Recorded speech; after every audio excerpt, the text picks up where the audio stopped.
Hei, lihat, ini adalah bagian terdalam dan paling sedikit dijelajahi di planet kita. Begitu dalamnya, jika kamu memasukkan Everest ke dalamnya, puncaknya akan tetap berada di bawah air.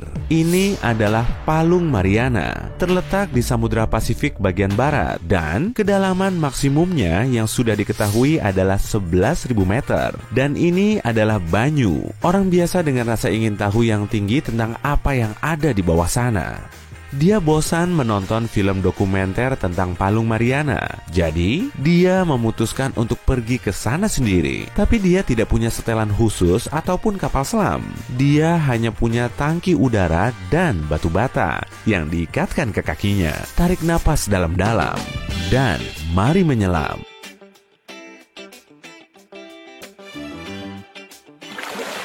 1,5 meter di bawah air, kita tidak merasakan ada yang aneh. Ini adalah kedalaman yang biasa kita temui ketika melompat ke kolam atau berenang di pantai untuk melihat ikan-ikan eksotis. 1,5 meter tidak menyebabkan rasa tidak enak sama sekali. Dan kita merasa lumayan nyaman. Tapi batu bata di kakiku menarik diriku lebih dalam. Dan tak lama, kita sudah berada di kedalaman 10 meter. Di sini, kita mulai merasakan masalah utama yang diakibatkan penyelaman terlalu dalam. Dan tenang, masalah itu bukanlah hiu lapar yang mencoba melahapmu, melainkan kraken. Tenang, bukan juga. Masalah utamamu adalah tekanan di air dangkal. Kita merasakan tekanan 1 atmosfer pada kedalaman 10 meter. Tekanan ini menjadi 2 kali lipat. Tapi tetap, jangan khawatir. Untuk saat ini, kita aman. Tapi, kita mungkin sudah merasakan rasa tidak nyaman di gendang telinga. Hal ini terjadi karena tekanan menyebabkan volume udara di tubuh kita terkompresi. Kita akan merasakan ini di telinga, hidung, dan paru-paru. Tapi kantong udara di tubuh kita ini cukup fleksibel untuk menahan kedalaman yang lebih jauh. Mari kita terus menyelam. 20 meter di bawah air. Di sini sudah lumayan gelap dan rasa tidak nyaman akibat tekanan makin meningkat. Nah, jika kamu bukan penyelam terlatih, kamu mulai merasakan sakit di telinga. Saat ini, volume paru-parumu berkurang 3 kali lipat. Jika kantong udara di paru-parumu rusak, gelembung udara akan masuk ke dalam darah dan kamu mungkin mengalami embolisme atau stroke. Kamu sudah mencapai kedalaman 30 meter. Ini adalah kedalaman maksimum yang digunakan penyelam untuk tujuan rekreasi. Kamu perlu menjadi penyelam yang terlatih dan berpengalaman seperti aku untuk mengatasi tekanan 3 kali lebih kuat daripada biasanya. Selain itu, kamu mulai merasakan gejala baru, narkosis nitrogen. Udara di tubuhmu terdiri dari 78% nitrogen dan 21% oksigen. Pada tekanan yang lebih tinggi, nitrogen mulai menimbulkan efek toksik pada tubuh. Kamu merasa agak pusing, penglihatan menyempit, memori terganggu, dan rasa gembira serta girang yang tidak dapat dijelaskan. Narkosis dapat menyebabkan halusinasi visual dan pendengaran, serta membuat penyelam melakukan hal-hal aneh, misalnya menari. Ya, ini mungkin tarian paling aneh di dunia, tapi narkosis bisa menyebabkan konsekuensi yang lebih buruk. Penyelam bisa mengira dirinya mampu bernapas tanpa peralatan dan menghirup air. Untuk menghindari hal ini, penyelam menggunakan campuran gas dengan kadar oksigen lebih tinggi dan kandungan nitrogen lebih rendah untuk mencapai jarak yang lebih dalam. Jika kamu masih ingin terus menyelam, mari masuki kedalaman 60 meter. Di sini, oksigen biasa pun menjadi beracun. Itu karena kamu mengonsumsinya dalam tekanan 7 kali lipat daripada biasanya. Keracunan oksigen dapat menyebabkan kejang. Jika tidak ada penyelam profesional yang bisa membantu, kamu mungkin berada dalam masalah besar. Untuk menghindari keracunan seperti itu, helium dimasukkan ke dalam campuran gas selam, tapi fungsinya bukan untuk membuat suaramu cempreng. Secara teoritis, jika ada helium di dalam tangki, seorang penyelam dapat mencapai kedalaman 300 meter. Hai, kita sudah mencapai kedalaman 214 meter. Ini adalah rekor dunia selam bebas. Herbert Nitz mampu mencapai kedalaman ini tanpa peralatan khusus dan dalam satu tarikan napas. Kedengarannya memang aneh, tapi jauh lebih mudah baginya untuk mencapai kedalaman ini dibanding penyelam. karena dia tidak menggunakan campuran gas di tangki udara dan tidak mengalami narkosis. Atas prestasinya, dia mendapat gelar manusia terdalam di dunia. Pada tahun 2012, dia mencapai kedalaman 253 meter, tapi mengalami cedera parah dalam prosesnya. Pada kedalaman 253 meter, kamu harus melihat sekeliling. Kamu mungkin menemukan kapal selam karena mereka menjelajah di kedalaman ini. Tapi kita telah mencapai batas manusia. Jika nekat menyelam beberapa meter lagi, penyelamanmu akan berakhir buruk. Tapi kita tahu manusia bisa menahan lebih banyak tekanan. Banyak eksperimen telah dilakukan untuk menemukan batasan penyelaman manusia. Menggunakan ruang khusus yang menyimulasikan kondisi penyelaman perairan dalam, secara teoritis, manusia dapat bertahan di kedalaman 500 meter. Tapi akan butuh waktu lama untuk mencapai permukaan dari kedalaman seperti itu karena perlunya dekompresi. Begini, saat menyelam, nitrogen, helium, dan gas lainnya menumpuk di jaringan tubuh dan darahmu akibat tekanan tinggi. Gas-gas ini butuh waktu untuk keluar secara alami dari tubuh melalui paru-paru. Jika kamu terlalu cepat sampai ke permukaan, gas-gas ini akan membentuk gelembung, merusak pembuluh darah, dan menyumbat aliran darah. Jadi, penyelam harus berhenti dalam perjalanannya ke permukaan untuk berdiam sejenak dan membuang nitrogen dari dalam tubuh. Jangan lupa bawa buku. Terkadang, seseorang butuh sebulan penuh di ruang dekompresi khusus untuk menghindari konsekuensi traumatis. Untuk penyelaman yang aman dalam jarak super dalam, kamu memerlukan peralatan khusus. Atmospheric Diving Suit atau pakaian selam atmosfer digunakan untuk penyelaman perairan dalam yang lama hingga kedalaman 700 meter. Pakaian ini seperti kapal selam mini yang bisa dipakai seseorang. Kamu tidak perlu khawatir akan penyakit dekompresi atau narkosis nitrogen karena tekanan di dalam pakaian ini akan tetap pada 1 atmosfer di semua kedalaman. Selain itu, kamu bahkan tidak perlu menjadi penyelam berpengalaman untuk menggunakan pakaian selam ini, tapi kamu masih berpotensi mengalami klaustrofobia. Oke, lantas bagaimana jika kamu ingin menyelam lebih dalam? Untuk itu, kamu membutuhkan kapal selam. Triton 6600-2 adalah kapal selam pribadi yang bisa mencapai kedalaman 6.600 kaki sesuai namanya, atau sekitar 2011 meter. Satu-satunya kelemahan kapal selam ini adalah harganya yang hanya 5,5 juta dolar atau sekitar 77 miliar rupiah. Tapi anggaplah kamu dapat donasi dari seorang sultan sehingga mampu membeli Triton 6600-2. Kamu sudah siap? Mari menyelam. Kita sudah mencapai kedalaman maksimal kapal selam ini. Tapi sudahkah kamu sampai di tujuan? Sayangnya, kurasa belum. Kamu masih harus menyelam 6 kali lebih dalam daripada ini. Sayangnya, kita hanya bisa mencapai dasar Palung Mariana menggunakan drone. Tubuh manusia mampu menahan tekanan yang sangat besar karena terdiri dari 70% air. Seberapa dalam seseorang bisa menyelam sebelum tekanan membahayakan keselamatannya? Bagi manusia, kedalamannya adalah 35 km.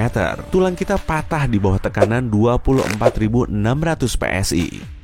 Artinya, kedalaman tempat kerangka kita akan hancur adalah di sekitar 35 km. Ya, sepertinya bola matamu sudah meledak lebih dulu sebelum itu. Tapi terdapat organisme hidup di bawah kedalaman ini. Ikan siput Mariana hidup di kedalaman sekitar 8 km. Tubuh mereka telah beradaptasi untuk menahan tekanan super tinggi. Mereka memilih habitat ini karena predatornya sedikit dan aman. Panjangnya bisa mencapai 28 cm dan beratnya kurang dari 300 gram. Makanan mereka terdiri dari Crustacea kecil yang merangkak di dasar laut di bawah tekanan tinggi.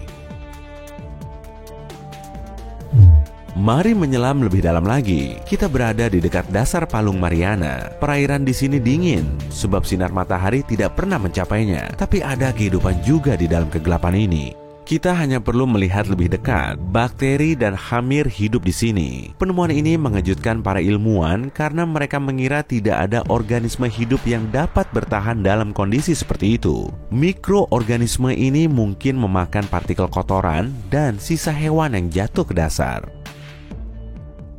Penemuan ini membuka peluang baru bagi para ilmuwan dan memotivasi mereka untuk lebih menjelajahi kedalaman lautan. Sekarang, mari kembali ke permukaan.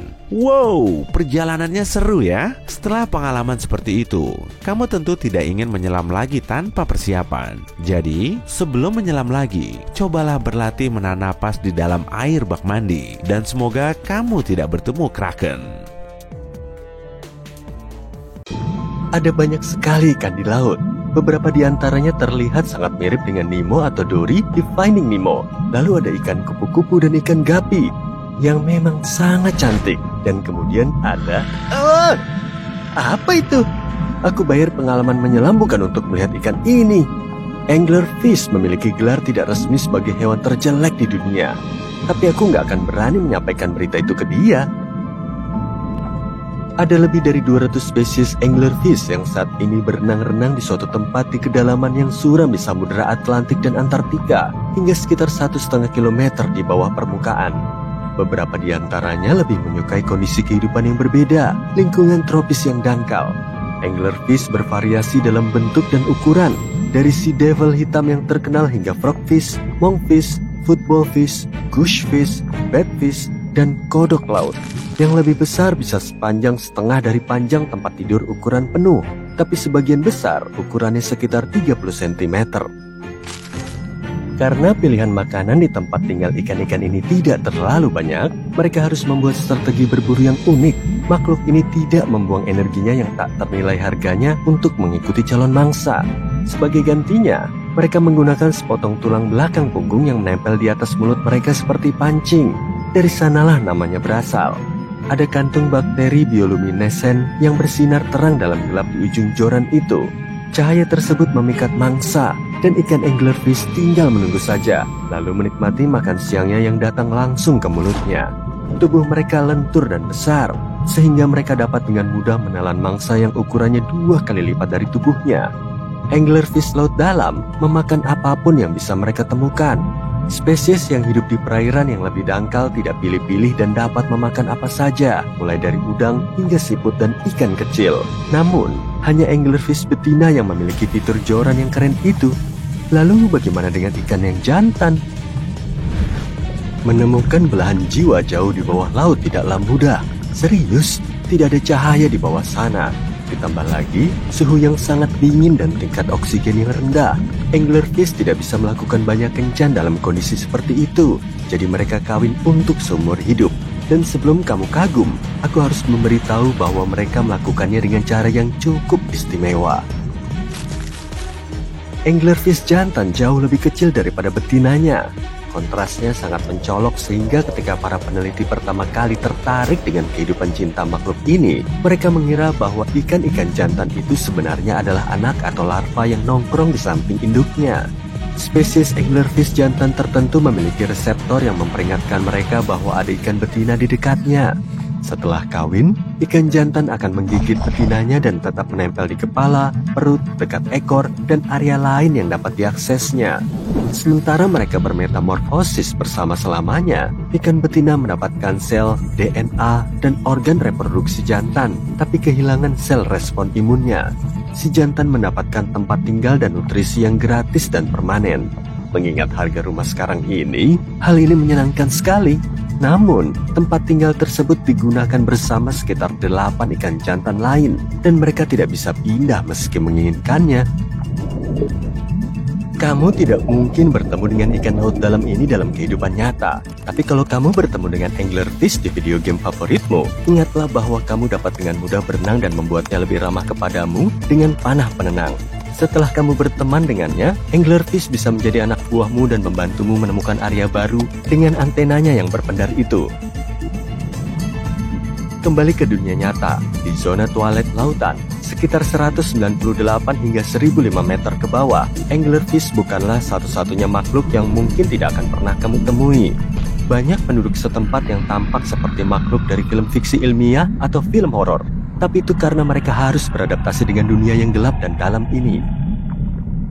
Aku sudah berusaha sebaik mungkin untuk mempersiapkanmu menghadapi makhluk yang akan kamu temui. Dimulai dengan ikan fangtooth. Makhluk ini menghabiskan sebagian besar hidupnya di dalam laut, tapi pada malam hari, mereka bergerak ke permukaan untuk mencari makan.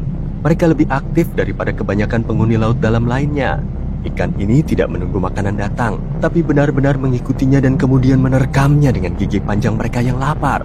Mereka tidak memiliki bola lampu built-in seperti ikan anglerfish, jadi mereka mengembangkan indera penciuman yang hebat dan menggunakan sebanyak mungkin cahaya matahari yang bisa mereka dapatkan di kedalaman untuk berkeliling. Kadang-kadang bahkan bayangan calon mangsa yang lewat saja sudah cukup bagi mereka untuk beraksi. Dan meski tampangnya tidak terlalu menawan, ikan ini sama sekali tidak berbahaya bagi manusia kalau kamu bertemu dengan salah satu dari mereka. Stoplight Loose Jaw terdengar seperti nama yang bagus untuk sebuah band alternatif. Tapi sebenarnya ini adalah penghuni laut dalam dengan kebiasaan berburu yang licik. Ikan ini memiliki photopores penghasil cahaya khusus di bawah setiap matanya. Mereka memancarkan cahaya hijau dan merah seperti lampu lalu lintas, sesuai dengan nama ikan ini. Tidak seperti ikan lainnya, mereka hampir tidak pernah meninggalkan zona twilight dan midnight. Rahang bawahnya seperempat dari total panjang tubuhnya dan selalu terbuka sepanjang waktu untuk mendapatkan makan siang. Ikan ini tampak seperti predator yang ganas, namun lebih menyukai zooplankton dengan makanan penutup berupa udang, krill, dan ikan. Aku yakin kamu nggak nyangka akan bertemu dengan hibrida belut dan burung, tapi inilah dia. Belut slender snipe memiliki paruh seperti paruh burung dengan ujung yang melengkung. Paruhnya dilengkapi dengan gigi kecil berkait yang digunakannya untuk menangkap antena udang yang lezat. Dan tentu saja tumbuhnya slender atau ramping, membentang hingga 1,5 meter dan beratnya hanya beberapa ons. Para ilmuwan tidak mengetahui semua rahasia belut ini karena cukup sulit untuk dipelajari di habitat aslinya. Tapi sepertinya mereka hanya menghasilkan keturunan sekali seumur hidup dan kemudian mati. Cumi-cumi kaca hidupnya santai dan benar-benar mengikuti arus. Mereka dipenuhi dengan larutan yang lebih ringan daripada air, sehingga tidak perlu bersusah payah bergerak di laut dalam untuk mencari makanan dan pasangan. Makhluk-makhluk ini transparan, sehingga mereka menyatu dengan lanskap apapun dan bahkan tidak menimbulkan bayangan saat bergerak. Ini baru taktik bertahan hidup yang hebat.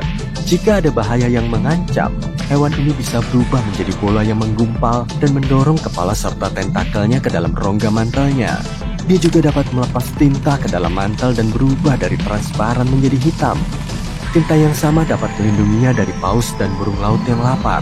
Taktik lain yang mereka gunakan untuk menakut-nakuti pemangsa adalah dengan mengaktifkan organ pemancar cahaya di sekitar matanya. Aku mulai lapar. Mungkin aku bisa nyemilin teripang ini? Aduh, kok digerak? Memang nggak buat dijadikan salad nih kayaknya. Makhluk bertubuh lunak ini hidup di semua bagian lautan, dari perairan dangkal hingga dunia bawah laut yang dalam.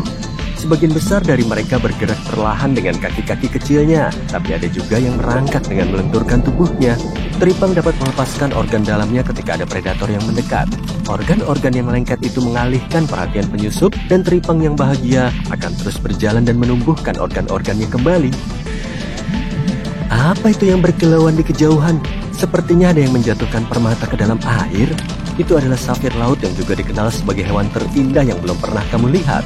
Beberapa jantan dari jenis Copepoda ini dapat berubah warna dari biru tua menjadi ungu, merah, atau emas. 1 detik kemudian, dia menghilang. Dan kemudian dia kembali berkilauan terang. Rahasia keajaiban ini adalah tubuh mereka transparan dan memantulkan cahaya secara berbeda pada sudut tertentu. Sepertinya ini adalah cara mereka berkomunikasi antara satu sama lain dan menarik pasangan. Safir laut betina tidak memiliki kekuatan super yang sama, tapi mata mereka lebih besar dibandingkan dengan jantan. Mungkin untuk melihat sang jantan dari kejauhan. Para pejantan berkeliaran liar dan bebas, dan betinanya tinggal di istana kristal jeli aneh berbentuk tong yang disebut salp.